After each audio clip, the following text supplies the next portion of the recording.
Есенската полусезона во втората лига заврши со одиграни 15 кола. Македонија Ѓорче Петров е есенски шампион со 38 бодови на своето конто со тотална доминација на фудбалските терени. Лавовите предводени од Бован Гранчаров имаат скоро 12 победи, 2 реми и службен пораз, односно Македонија Ѓорче Петров нема пораз на терен.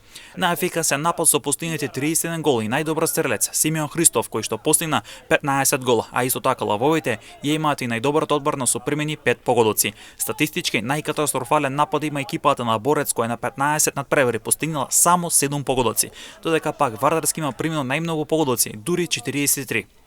На второто место заврши екипата на Брегалниц Штип со 33 бодови и само бод повеќе од Башкими кој е трет или во бар зоната за прва лига. На четвртото место Арсими со 29 бодови, Детонит Плачковица е пети со 25 бодови, додека пак Саса и Охрид имаат 24 бодови за делба на шестото место.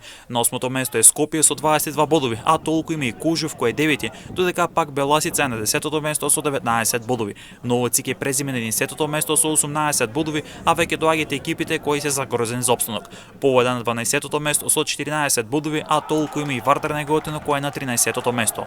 Осоговот кочне во бара зоната за опстанок со 8 бодови, а во зоната за директно испаѓање Борец и Вардарски со по 5 бодови. Пролетната полусезона ќе започне на 15 февруари со надпреварите од 16-тото коло.